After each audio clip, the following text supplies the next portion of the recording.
What's up, cinephiles? My name is TJ, and welcome to Cinemateq. This is the very first podcast that we are ever doing on this channel. Pretty excited about it. This show is called Nostalgia Goggles, and we're going to use it to look back at films from our childhood that shaped the way we look at films now.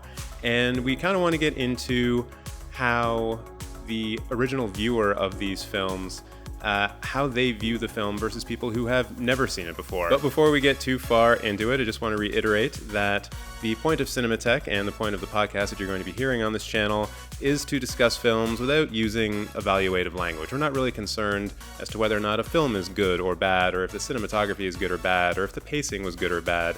We're more just interested in what we can learn from the film and what we can discuss about it without having to put it in those kinds of simplistic terms. So with that said, we are going to be talking about the 1986 film RAD, and I guess now would be a good time to introduce the people. So Tim, why don't we start with you? Hi, my name is Tim. I'm a lifelong movie fan, and I am the selector of this particular film, the inaugural film of Nostalgia Goggles, RAD. That's great. And over to my right, we have Sandra. Why don't you tell us a bit about yourself? Hello, I'm Sandra, and I would classify myself, I guess, as an amateur cinephile. I do tend to dabble in some artsy films, but not too much, so I can't provide too much selective wording that would be appropriate in terms of cinema, but I can provide some. And that's too bad, because RAD is perhaps the most artful film ever made, so yeah, we're gonna have a really nice balance of technical jargon and just raw emotion, I feel, on this. Yeah. I think a lot of heart, just like RAD. A lot of harsh words are going to be said. I think a lot of that as well. A lot of fisticuffs are going to be heard, but just wet slaps. It's all in the name of entertainment. Yeah. So Tim, you mentioned that you selected this film for us. I did. I know that I have not seen this film before. Sandra, have you seen this film before? I have not. So Tim, tell us a bit about how you came to know this film when you first started watching it. Even if you can remember the first time you watched it, that'd be kind of cool to go through. Absolutely. Well, in order to do that, we'll have to cast our mind back to a bygone era where one, if they wanted to watch a film, had to go to an actual building and then wander through an aisle, or through many, many aisles, I should say, of videotapes. And you would see very little in terms of information about what the movie was and if it was good or not. The only thing that would stop you was the image of that tiny little magnetic tape box. And if only our viewers could see the image that's on it that I'm holding in my hands, you might detect a slight rattle, which is my DVD-R copy of RAD, directed by Hal Needham. And the picture of it is as TJ mentioned off air, kind of like a heat thermal imaging shot from maybe the perspective of the predator. It 100% looks like an alien is hunting BMX bikers. Yes, and so the BMX biker is mid-leap, pulling off some kind of very crafty move. And then there's a thumbnail shot of the two stars of the film, Bill Allen and Laurie Loughlin, just kind of haphazardly thrown in the middle there, with no rhyme or reason. And that, I don't think, was the actual image that I remember seeing when I wandered through my video store, but it was something very similar. And it was one of these perfect encapsulations of, here is a trend or a movement that Hollywood thinks the kids are into, so we're going to build an entire 90-minute movie around it. And I have described RAD as the quintessential 80's movie because you have some hardscrabble, regular American-type kids who just want to do their best, and they encounter adversity in whatever their chosen field is, usually through some skullduggery or some kind of corporate malfeasance. They are faced with an insurmountable obstacle, and then through grit and pure talent and just like, it's like, oh, they're in the right, and that they are able to overcome the obstacle and win the big day. And I will say RAD satisfies absolutely all of that, except for there's an inordinate amount of cheating on the part of the good guys as well. But I can't wait to get into that. So that's my relationship with RAD. Is I noticed it at my video store when I was but a lad.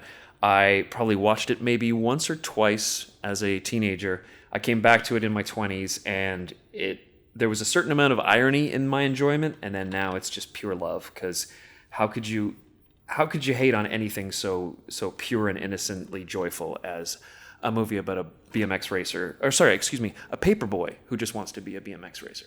So now that you've told us a little bit about how personal this film is to you and how it made its way into your life, you just told us a bit about the film, but could you give us a bit more of a plot breakdown for the people at home so they can follow a bit about what we're talking about? Absolutely, I would love to. I can in fact read the back of the DVD case, and that will give you more than you need. And then I'll try to include the typos as well, just for fun. Crew Jones, played by Bill Allen, is the best BMX biker in Cochrane. He's got the talent to become the best BMX daredevil in the world. As the local paperboy, he jumps, spins, twists, and flips his bike with amazing ability. Bart Connor is the best BMXer in the world, and he's in town to race for the $100,000 Helltrack competition, the most grueling BMX race in history. Crew wants a shot at winning the title, but his mom, Talashire, really should be Talia, insists he take his college entrance exams, which fall on the same day, don't they always? For the first time in his life, Crew has to make his own decisions. He decides to go for Helltrack, but Jack Weston, the race promoter, has a dirty scheme for keeping the local whiz kid out of the race and away from his prize champion. Only the gorgeous Laurie Loughlin, a member of the opposite team, can get Alan on track for Helltrack and teach him a few other things while she's at it. Now you have to imagine there's a wink at the end of that sentence, so that you get the full. Some other things. Yeah, that's right. And oh man, yeah. Where do you want to start with this? One of the things that really stuck out to me initially, immediately when the film begins, is that we have this kind of very 80s, and when I say very 80s, I mean it reminded me of Top Gun, where we get a montage of just people doing things. In the beginning of Top Gun, you get the fighter jets taking off, and all of the people involved in making that process happen. So lots of cables and wires and stuff going all over a ship. And in the case of RAD, we are introduced to the sport of BMXing by basically all of these professionals who are in their professional get-up, their gear, doing an assortment of flatland tricks. Mm-hmm. And the thing that kind of stood out to me initially was that the camera was very static throughout all of this. You essentially just had the camera in one position, looking at the action that was going on, but the camera wasn't moving. It wasn't moving with the action at all. It did like a zoom and a pan here and there, but it was mostly just a static camera. And back when I was a TA for a film studies program, the professor kind of taught this idea that the first opening sequence of the film kind of tells you what the film is going to be about. Mm-hmm. And so looking at that section from an aesthetic standpoint, I thought, oh, this film is going to be like a very mechanical way of looking at BMX biking. It's going to be more interested in the actual performance of tricks as opposed to the emotion that goes into riding. Pedal techniques, braking technology, these sorts of things. No, exactly. And you could even almost see this in the way that that sequence was also framed, where in a lot of cases you're just looking at the feet of the BMXers on the bike, and you're not really seeing their face. There's one shot that kind of stands out where someone completes a trick, or they're in the middle of the trick and they just look straight down into the camera as if to let you know that they're one of the best BMX bikers in the world, and then they hop off and the sequence continues. I thought for sure that the movie would be more invested in maybe it would be about a kid learning how to BMX or learning how to do these tricks for the first time, and then the plot would progress from that. Which is not at all what happens. Well, he does learn something, though. That's to be clear. Like, he learns a very specific trick that somehow helps him in the big race. Not to get ahead of things, but he does. Like, there's an evolution to his skill. So he goes from being a pretty great BMXer to basically the best one who's ever lived. And that all based on one trick. Yeah. Yeah. Everyone knows that to become the best BMX biker in the world, you must perform a backflip. Yes. And once that is accomplished, exactly, you are the best. And generally, the best time to land it for the very first time in your life is in a competition, like a racing competition, not a trick competition, a race competition. Yes. Yeah.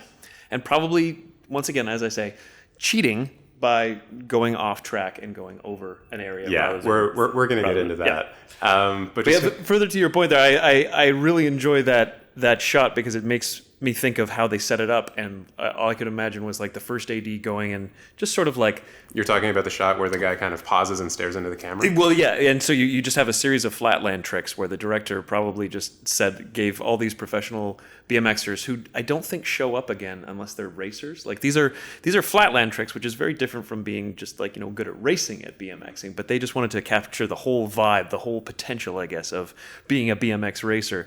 And so I can just imagine the first AD just like marking out the area where the frame ends for the camera and be like, okay, just like imagine this is a weekend and you're just like, you're faffing about trying to impress girls. Just do it within these 2 lines here. And then they locked off the camera, set it rolling. And then I want to say they did 1 take because at the very end of that shot, at the very end of that take, a guy kind of messes up, stops, puts his foot down, looks up to see like, oh, do you want me to try that again? And then they cut it. Like they didn't edit that part out. They just had oh man, I didn't land it. Do you want me to try it again? It's just like, great guys. They only had enough time to film that 1 trick once. That's right. They needed him to do it first try, and he couldn't. And they needed it for pacing. They couldn't get rid of that shot. They spent all their money on slow motion shots of the aerial tricks, and then they didn't have time or the money or the budget to finish up the shots. The end credits is the exact same thing. So yeah, but a wider shot, and it's clearly, I want to say, a beach. I think there's like a lifeguard. Yeah, it was like a weird, I don't know. It was a weird setting. It was just like 2 people doing a bunch of tricks, and it was, I don't know. It looked like a hill. I don't honestly, it was an interesting shot. Yeah. Maybe the 2 people supposed to represent the coming together of the leads. Yeah. Not the romantic couple, but the leader of Mongoose Racing and joining RAD. Well, because maybe that was both of them performing flatland tricks together to reaffirm their brotherly love for each other. They use real BMXers. Like there's a sequence towards the during Helltrack. Which is how you have to say it. You can't just say Helltrack. Helltrack. You have to yell it. Yeah.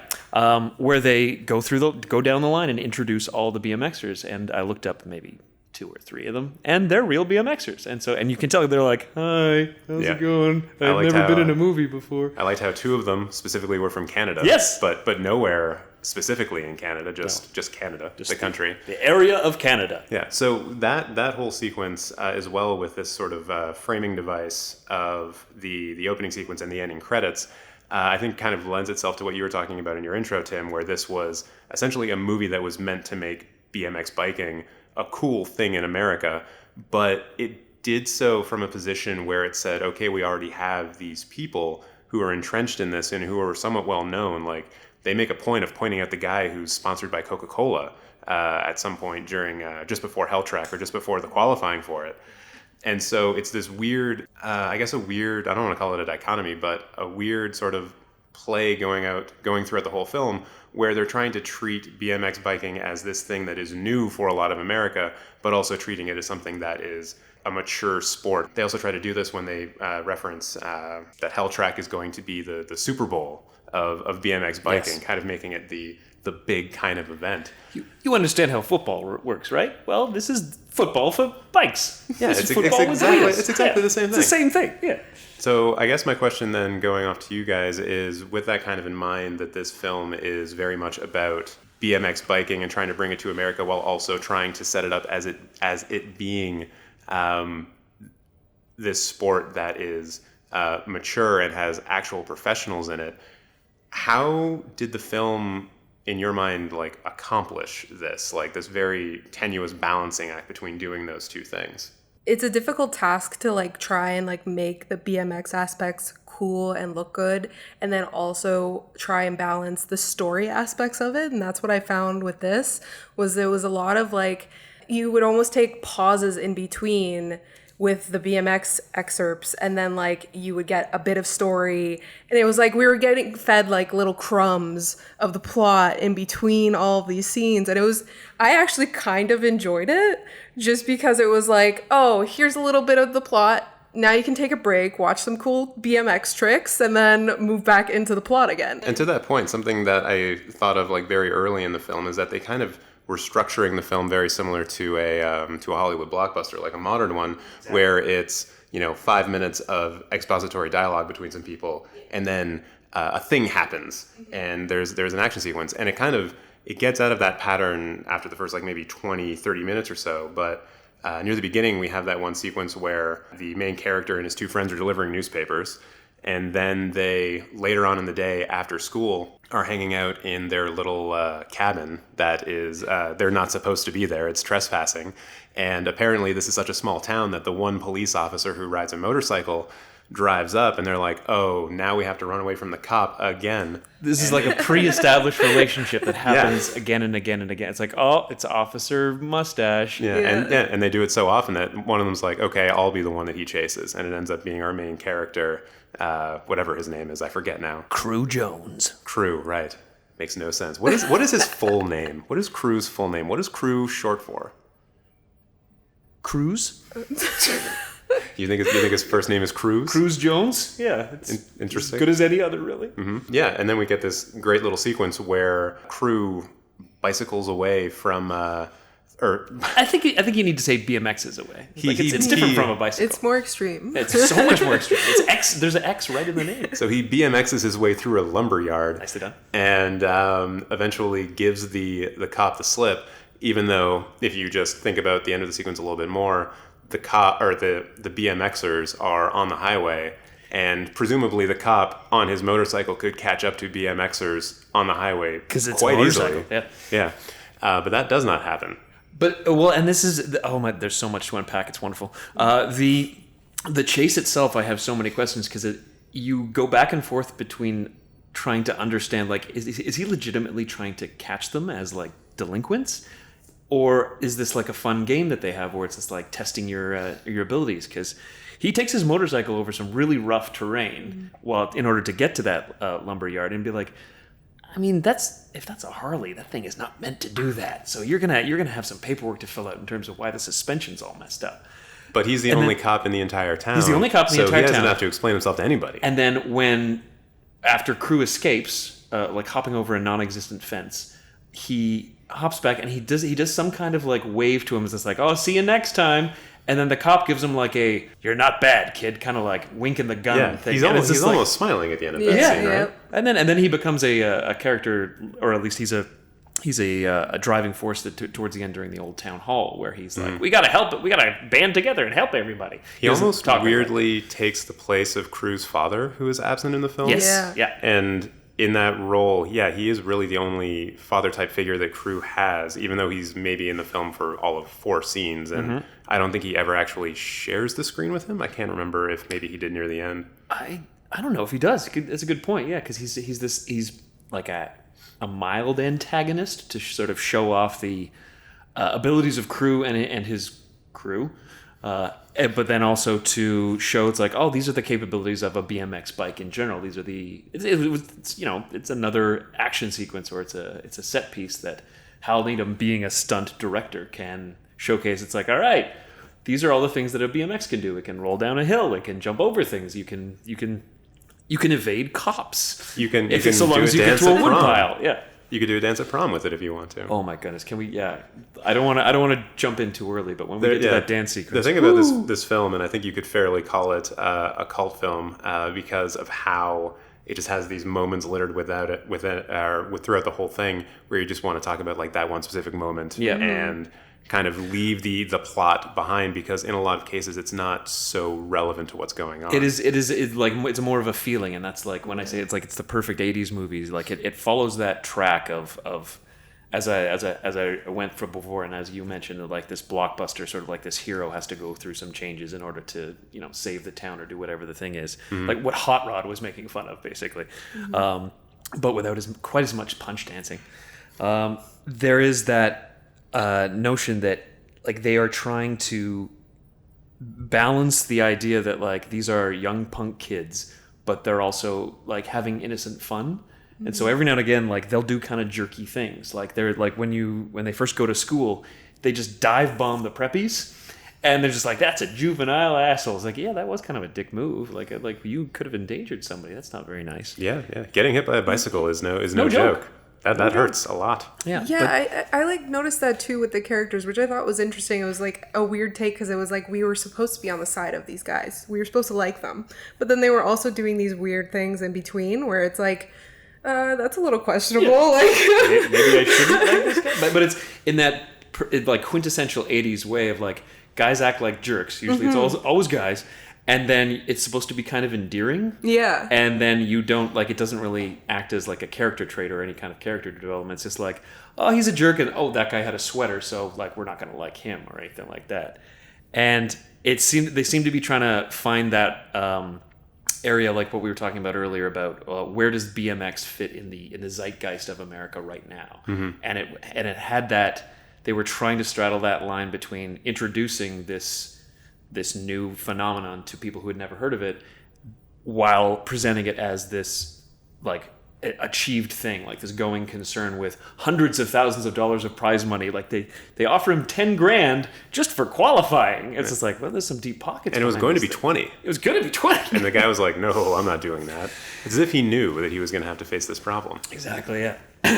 So yeah, they're trying to catch on to a trend, but also almost give the audience the idea that you're falling behind if you're not already doing this, even though like it's like they're trying to instill that like almost a certain amount of guilt in the audience, like FOMO. Yeah, it's like, yeah, can you believe that you have never seen this before? I mean, it's just so cool. Look at it; it's so obvious. You should feel bad for not being into this already. Okay, you should you can just get into it now. It's fine. Like, you discovered it here. That's cool. Exactly. Yeah. No, and it fits in my larger feeling that this movie actually functions while it's it's an entertaining romp. It also serves as a stealth indictment of the corruptive influence of money and sponsors in modern athletics, because they touch on that for at least 5 minutes or so during the towards the back end there. So there was just kind of getting to the point of corporations sponsorships being evil and making everything worse. There was an interesting moment right after we're introduced to the person who owns the Helltrack competition, and I believe is also the owner of Mongoose Bikes. I think it's the second scene he's in, after he, in his first scene, he basically tells the townspeople that Helltrack is going to be great. It's going to put Cochrane of some state that I don't know if we're ever told on the map. Nailed it. I presume it's in the Midwest somewhere, just based looking at it. That's a safe assumption. Yeah. And then so after he tells everyone that this is going to be great, there's a dance that everyone goes to after all of the people who are competing in Helltrack kind of show up. And there's this very short exchange between that man, the corporate owner, and someone else, and he's just like, yeah, we're going to make a lot of profit off of this. But the way that he delivers the line, it's almost like it's a secret that he doesn't want anyone to know. Mm-hmm. Like, he needs to be perceived on the outside as someone who's doing this almost benevolently, that he is that he's just a good guy doing a good thing for no apparent reason, and definitely not for profit. And that's obviously not the case. That's the only thing he's doing. But I found that to be kind of like an interesting take, considering that at that exact moment, we're in the middle of like Reagan in the United States, and corporatism was basically like, yeah, be a giant corporation, make money, like take advantage of these tax cuts, like let's go, let's drive the economy or whatever. And just to like show him as being evil, and knowing that if he were to talk about profits, that he would be perceived as evil for doing that, was strange, I thought. Well, it sort of speaks to the idea that like you want to present yourself as a benevolent corporation that's just out there to provide a good time for the kids, and the idea of having an inclusive, open meet for the Helltrack, but having no intention of actually allowing non-professionals to actually compete, and the lengths that they go to in order to prevent him from doing so. Yet that sort of like fits in the idea that it's like, well, you can be part of the American dream, but only to a point.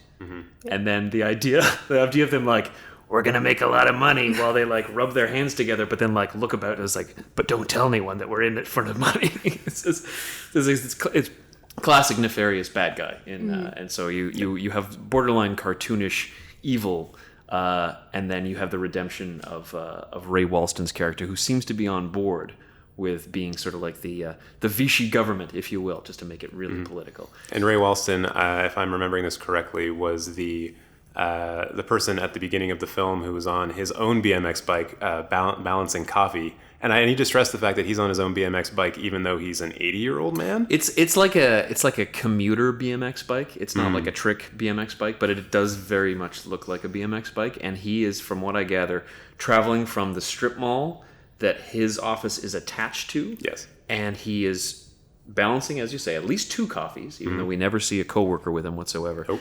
And then I believe the ADR says, "Move!" as he approaches a pedestrian, and he is riding a bicycle on a sidewalk, and technically he does not have right of way. So you know he's a bad guy right away. Yeah. Also, very quickly after that, he says, like, I can't stand all these kids, or damn kids, or something. It's the equivalent of, like, he is presented almost immediately as a Scooby-Doo villain. Yes. Just based on his interaction. Yeah, I noticed that a lot of the characters felt like kind of like over-the-top caricatures. Like, even the main character, Crew, like, he's very much the definition of, like, a latchkey kid. Like, he feels like the epitome of, like, a Gen X or a Zennial. Like, he's just not wanting to... His whole thing is he doesn't want to take his SATs or whatever. He wants to skip out on those so that he can go to this competition. And it sort of feels like that sort of FU moment for him, like, to his mom, basically saying, like, no, I'm following my dreams. I'm going to do this. And sort of his mom just has to succumb to it and just, like, accept that, you know, he's going to be like this. And poor Talia Shire, whose production company made the movie, and she is basically reduced to a plot obstacle. Like, she's just sort of like she's like, no, you have to study for your SATs. You can't do your dream that everybody paid their money to come and watch. Yeah. And you're totally right. There's just like caricature after caricature of just like, okay, no, there's this person who is going to move the plot along, and this person who's going to try to stop the plot. And even the meet cute is amazing, because it's like the what? The meet cute between the Crew and Laurie Loughlin, because they introduce these traveling BMXers who are coming to sort of give demos and get people excited for Helltrack, and they introduce it in this massive parade, and it gives you a chance to hear what their thoughts of small town America are as well, which is just like they are not fans and they feel like it is beneath them to be here in this situation, and so it's all very arch stuff. And then Crew stops the parade in order for a young woman to drive her car through, because I think she either has to go and pick up her kids or she has to do something, you know, that Midwest America would totally empathize with. Yep. And he stops the entire parade, and then they make eye contact, Laurie and he, and then from that point on, it's just like, well, we don't need to establish any kind of, you know, romantic commonalities or values or anything like that. It's just like they looked at each other. They are now in love. And you literally have a woman, it might be the same woman, who at intervals in the movie reminds the audience that Crew is such a nice boy, or such a good boy. She is in the film at least 2 more times. Yeah. I remember, and this was one of the other parts of the film that kind of stuck out to me as being a little odd. I mean, there are many moments in the film that you could point to and say it's kind of like strange in the way that they approach the material that's being discussed. But there is a meeting. So basically a bunch of shenanigans happens where, as we talked about, the evil sponsor of this event is trying to keep Crew out of the final race. And one of the obstacles that he throws in front is that Crew must be sponsored, and then a sponsor is defined as someone who has at least $50,000 worth of sales of any kind. And the townspeople hear about this, and they're none too happy. And they want to make sure that their homegrown boy gets into the final. And so they start, after a very emotional speech, I'll leave it to you to determine if that was sarcasm or not, by the police officer, everyone starts ponying up some money. And there's a very short sequence where people are kind of just walking by the front desk of this meeting, and you can hear the I guess like an Italian wedding, just handing over buckets of cash that they just have on them. And the treasurer was just like, okay, $1,200, $700, $800, and no time has getting passed. All the way up to $50,000 shouldn't be that hard. This is the same meeting where they were discussing if they should be giving money, and so they all just happen to have money on them in large sums. I forget what. but then unfortunately, as is like the perfect sort of, I don't want to say it's like towards the second act. It's the end of the second act. They're like, oh no, we're still $27,000 short. Like there was such verve and joy and like optimism, and then they're like, oh, we didn't really run the numbers on this. We're nowhere close to what we need to have happen in order for our crew to race at the Helltrack. And then you have a very telling like rack focus to Ray Walston going, I'm a wealthy small business owner. maybe I could help in some small way. All communicated just like with eyebrow acting. He doesn't say a word. Yeah, that's amazing. He has no other talents beyond eyebrows, perhaps. And I can't remember if he has a legitimate like dramatized turn. He goes from being sort of like the like-minded, greedy individual who is like sort of like the anchor in the small town for the corporate interests to latch onto, to the savior of the town, who is. But then he does sort of allude to the fact that it's an investment where he thinks that the shirts that he's purchased for $27,000 are going to be worth a lot more than that when crew wins. And so there's some nice nuance that I appreciate, that he doesn't go all the way good. He's just like, I'll give you this money, but I am going to make some money on the back end on this. You could almost say that one of the sort of overarching themes for this is the two battling types of corporatism that maybe were going at each other during the mid-1980s in America, where you have this one town businessman who I think is shown right from the very beginning as being interested in profit, wanting to make money. But it's when he sees the corrupt businessman starting to do these things to screw with crew and his dreams for going, he says, okay, I am interested in profit and in money, but I also have ethics and morals and things like this. Mm-hmm. Nice. And I don't want to see a local boy screwed over because this other guy has a deal that has nothing really to do with me. And to be fair, like we first meet him, granted he's a little bit ornery when he asks or he demands that they move out of his way while he's balancing his coffee while riding his bike the 20 feet between the coffee shop and his office. But then crew nails his coffee with a paper and knocks to the ground, so he's denied his coffee. So you sort of understand why he might be a little resentful of these punk kids. Yeah. So I like the idea of it being ethical capitalism versus naked greed at the heart of RAD. Just like the constant conflict. Maybe not at the heart, but it is like the B theme, perhaps. So when we were going into this and we were discussing how this whole thing was going to be structured, I kind of asked you guys to have just like a particular point that you wanted to go over, and I kind of started that off with whatever I started talking about a half an hour ago. It seems like it's just flown by. So, Sandra, when you were watching the film, was there any one big particular thing that kind of stood out to you that you wanted to talk about? When I watched it, I definitely felt the same sort of feel, like the very 80s vibe off of the movie. And so that was kind of my point, was it was so like entrenched with the era that's kind of like what I picked apart. I did a little bit of like background research just to see like what was going on at that time, and it's so interesting to see the way that they created the characters almost to fit right into that era.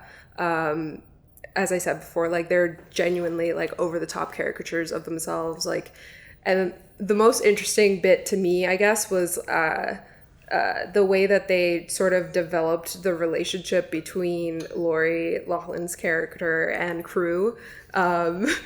Just as you said, like it was just like kind of out of the blue, but like we were kind of told to just kind of run with it. And I don't know, I really overall, like I thought the film like was trying to tell a story, but also really try and make BMX cool, and I think that's what we hit on already. But right. Essentially, like it was enjoyable to watch for me just for that sake. Was like really trying to make this like BMX propaganda film, but also still make it like normalized so that like nobody could kind of tell that they were really trying to push this point.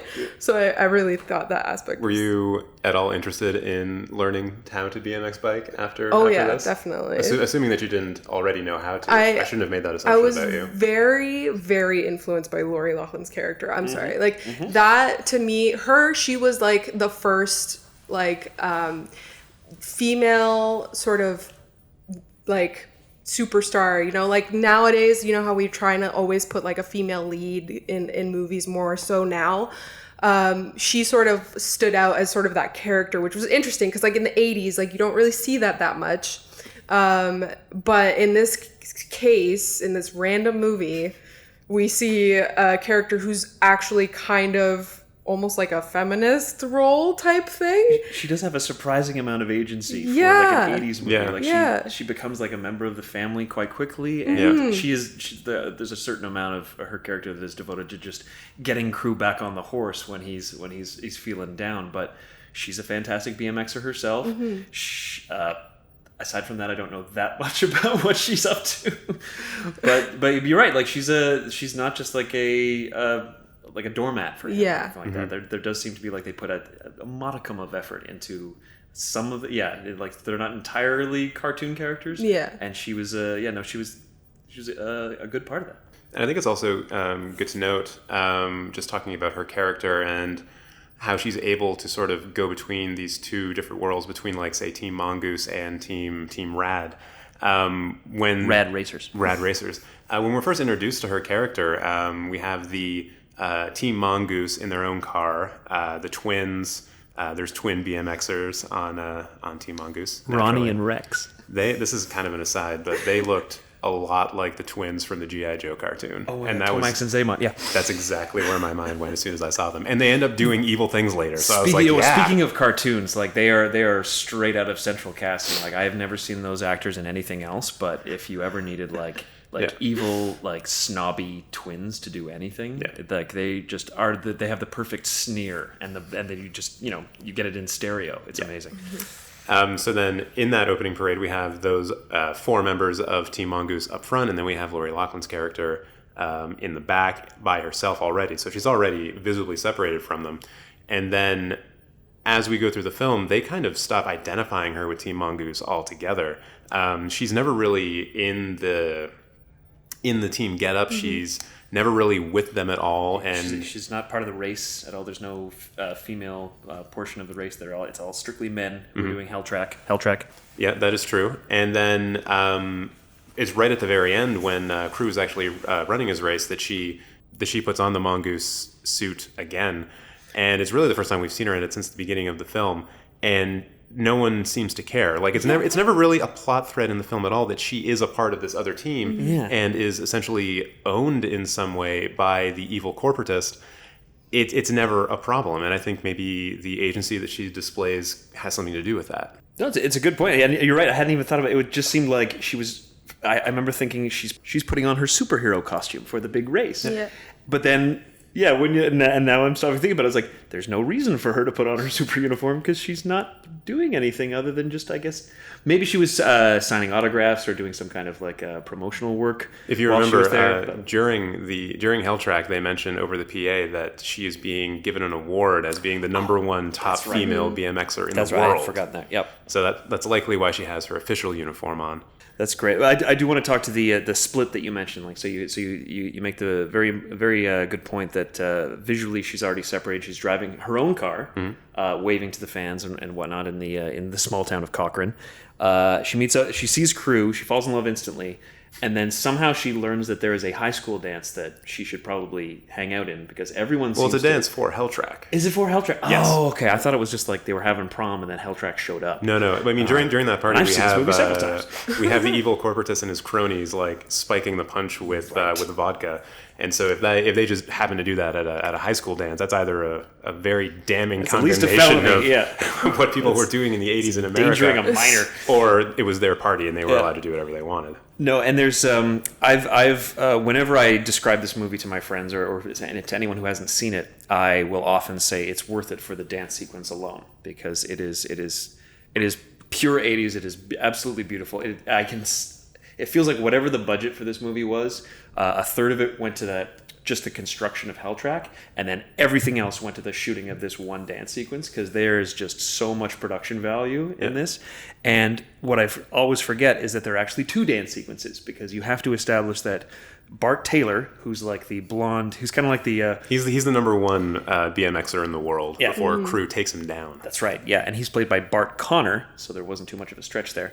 But he's kind of like the Johnny from Cobra Kai in Karate Kid. So he's just like, he's good at everything. He's got this kind of sneer, but he's not all the way evil, once again, kind of like your Ray Walston character. Because by the end of it, I think he joins Yeah. Rad Racers. Yeah, he joins right at the end, And he wants to race True with Yeah. Crew, so he lets him catch up and all this business. There's a moment when the evil corporatist, that's the only thing I'm going to call him from now on. Yeah, it's the guy from Dirty Dancing. Okay. He's the owner of the resort. Oh. Visitors, staff, and guests. Yeah. I literally wrote that down.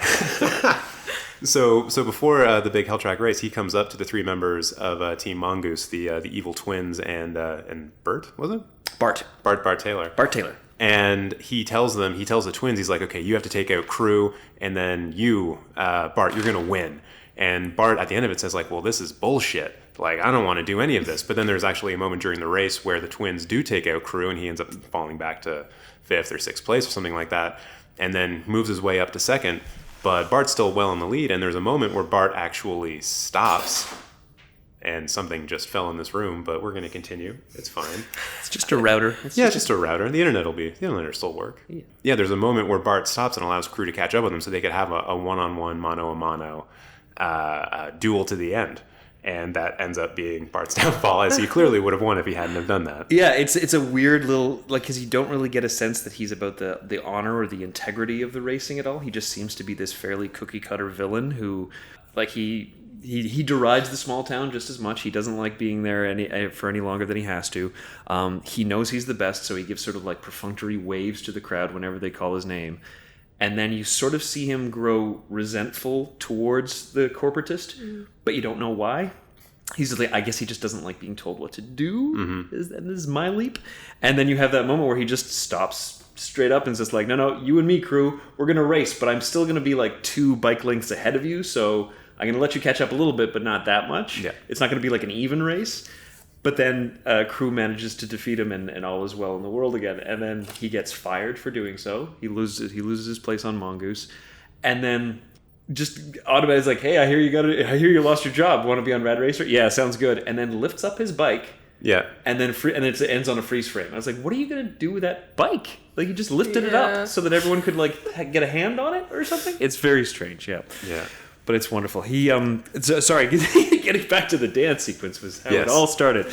So you have Crew, who's originally trying to impress a girl named Katie, who's like a local girl at his high school, and he's doing all the things that he knows, which is like flatland tricks of showing off like, this is how good I am at BMXing. He's trying to be awesome in front of her. I know we don't like to say the word awesome, but in this case, well, no, if it's the character attempting to be awesome, then that's just a fact. His skills, like his skill set, is awesome, and so he's trying to convince Katie that he is a worthy mate by being able to do all these tail whips and what have you, which is very impressive to Laurie Loughlin's character from afar, because she's shown up to the dance as well, but is just sort of watching this all go down. But Crew is not getting any love whatsoever from Katie. And so we go inside and we see that Bart Taylor and the twins and their 2 girlfriends total, so the twins are sharing a woman, which is odd, have cleared out the dance floor to show these small locals like how they dance in the big city, I guess. Mm-hmm. And then they have a fully choreographed dance sequence, and which is only interrupted when Laurie Loughlin comes leaping through the crowd on her BMX. And we'll get into the specifics of the actual dance, but the ending of that sequence has Bart turn to Laurie Loughlin going, "You could have at least waited till I was done dancing." And it just feels like this, like there's so much history between these two. It's like, you've done this to me before, and I don't appreciate it. I was dancing, I was doing really well, the song was almost over, and you had to come and ruin it. I don't appreciate it. Yeah. There's definitely a feeling during our first introduction to Team Mongoose that when Bart gets out of the car and he goes to talk to Laurie Loughlin's character, and like a couple of local girls come up to him and ask for an autograph, and they're like, "Oh, this is so great," and then they run off, and then he goes to talk to Laurie Loughlin. You definitely get this feeling that they have a past relationship, and that the blonde girl, I believe, who's not actually a BMXer that Bart is with now, is the new girl, and Laurie is the old one. Right. Yeah. No, it's the old, like they had a history, but he's too vapid or vacuous, or just like he doesn't care about he has the wrong values, but he always wants to try to get back with her, and she wants nothing to do with it because she's enamored by this homegrown local kid who seems to have something to him. So really, in this film, would it be safe to say that Bart Taylor has the most complete character arc out of all of the characters? It could be. He's the true hero of RAD. Yes, exactly. That's the radical miracle, because they make a big point of saying. So they do that. They do the shot where they're at their squatter's cabin. They shoot the cereal, the kicks, just absolutely beautifully, like an actual commercial.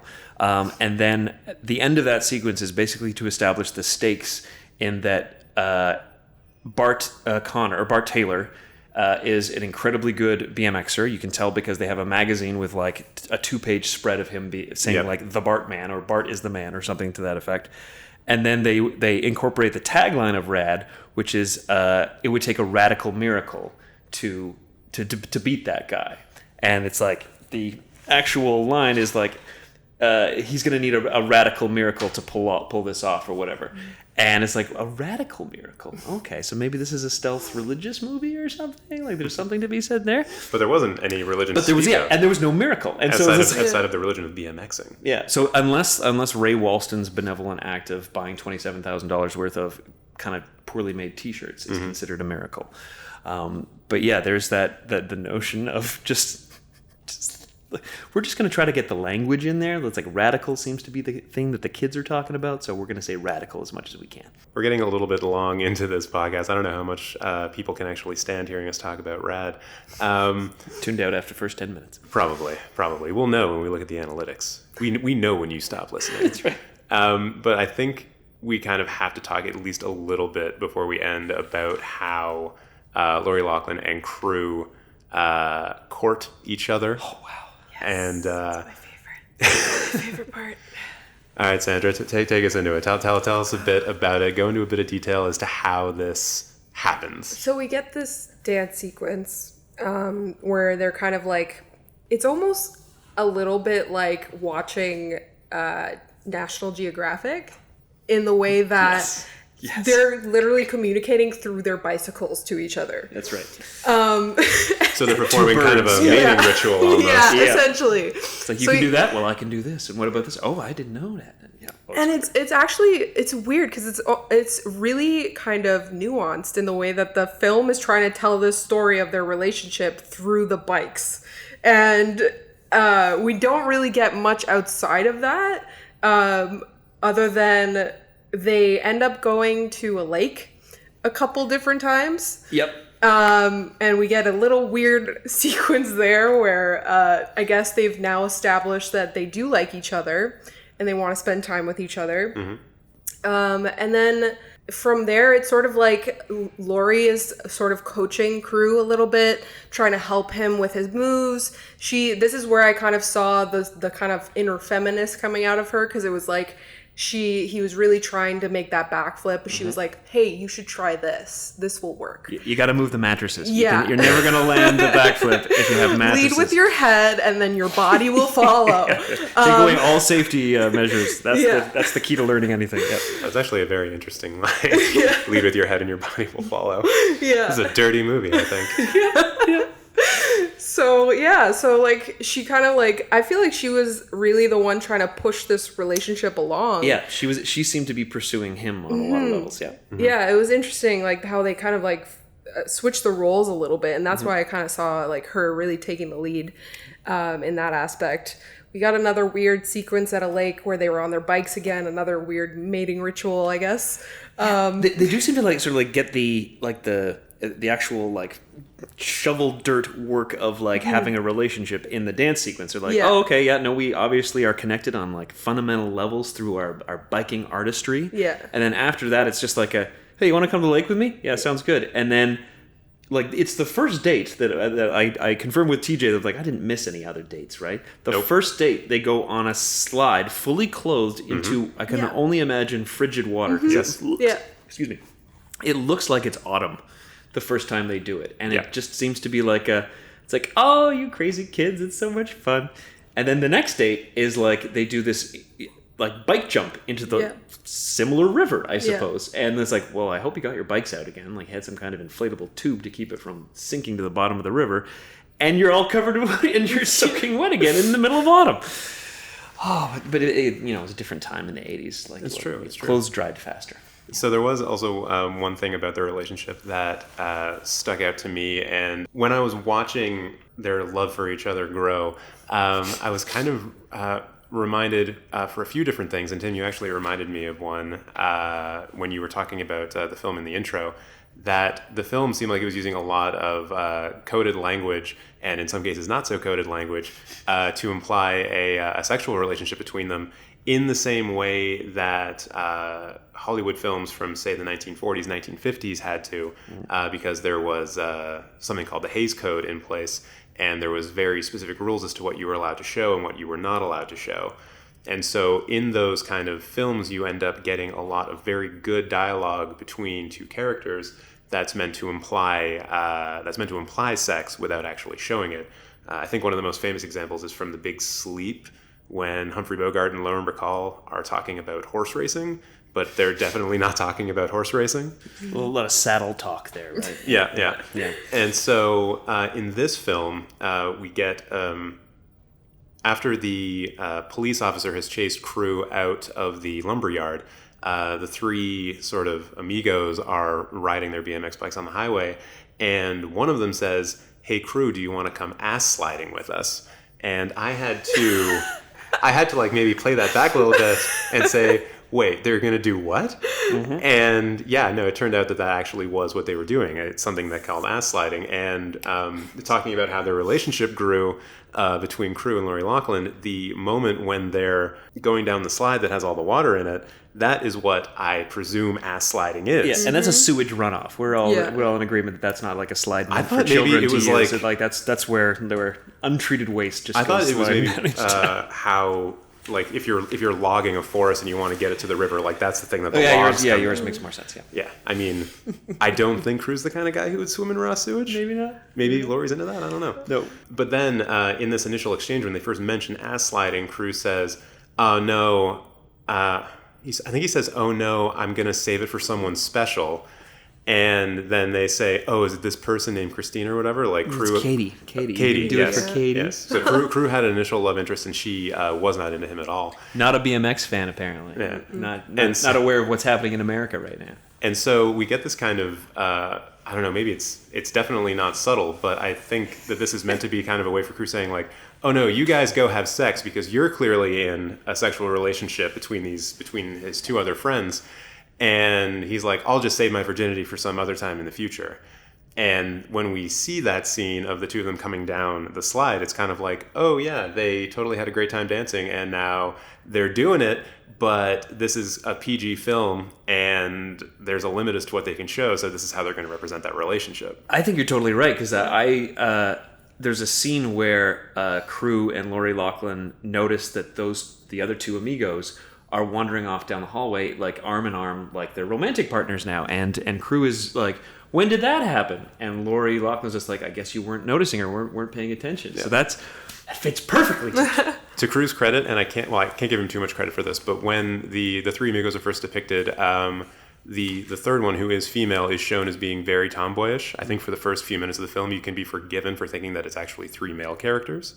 Well, and then there's a male character who shows up who kind of looks like her, and so there was a moment where I was like, was he a man the whole time? Oh no, wait, no, and then she comes back, and you're like, oh okay, but they have the same curly hair and the same kind of impish face, and so there's a moment where it's just like, this has made me change my whole opinion of this movie. I have no idea what's going on anymore. So Tim, to go back to your point when you said that when Laurie Loughlin and Crew meet eyes for the first time and they fall in love right at that moment. It's very similar to what happens in those same kind of early Hollywood films where people fall in love with each other like immediately, and that's usually the main push point for the plot. Or the other way that goes is that they court each other for like an hour and a half, and then at the very end they fall in love. But It's usually one of the two things for a lot of Hollywood film when you watch it. And so I wasn't really sure on how I fell on this, where is the film like cognizant of that? Is it trying to do some kind of send up to like Hollywood cinema in the 40s? Is it trying to be that clever? Or did the people who made the film, were they just like fans of that style of cinema, and it kind of just leaked its way into what they were doing? Yeah, like I'd be curious to know what their thoughts were behind that, honestly, because I felt the same way, where it was like, this feels like there's a lot of like hidden undertones of different kind of ways of building out this relationship, but it doesn't feel like the movie itself or the people who created the movie really had that intention going into it, but it just kind of came out, and it almost made it better watching that sort of play out. Just on the Laurie Loughlin's character, like the way that she, like I'd be curious to know if like her representation of her character was supposed to be sort of like this kind of like sexually liberated kind of girl or woman who's taking the lead in the relationship and sort of showing crew the way of how to make her happy. Like it sort of felt like that dynamic. So I don't know. It's kind of it's interesting in the way that they like kind of went about it. TJ, I think you're giving the writers of the 40s a lot of credit in terms of being clever. I think they just don't know how to write I'm sorry. Either dialogue for women or like romantic dialogue. So they're just like, let's just have them fall in love because we need a love interest, and we don't really care about finding out how it happens. And then in the 80s, they're just like, it worked in the 40s. If you want to talk about just like structure of how films were made in the 40s, yeah, that was pretty ubiquitous. Like they had very. It was just faster. It was faster. But just more when I say that they had clever writing back in the 40s, it was more in terms of the dialogue and how they. For screwball comedies for sure. Like you see that banter back and forth, but that's still just sort of like fun things back and forth. Whereas it's like. And it's like, what are your interests? Oh, do you like pizza too? I'm like, okay, great. I guess we share some core values. So then maybe for RAD, they were looking at the structure of those films and then thought to themselves, it would be a great line do you guys want to go ass sledding? Ass sledding, yeah. Oh, that's who would call it that? Yeah. No, I will say this movie, like as much as I bemoan like modern movies and how they're trying to break the formula or do something different, this movie is very good at setting up and paying off. And so even though you have ass sliding, you're like, what the heck is ass sliding? And then you see it later on, you're like, oh, okay, so and that's what that represents. And that's like, it's coded language for sexual activity. And then you have the opening sequence of the paper route that sort of gives you cruise. It's all exposition, but through action. And so you have his relationship with all these various people, his abilities on his bicycle, or excuse me, his BMX, his antagonistic relationship with Ray Walston, and then also how he one day, if he really buckles down, will be able to do the whole route by 7:10 or something. Yeah. And then it's gone from your brain for the rest of the movie until he gets into his funk in the second act, and you don't even get a montage, or you don't get a montage of him improving.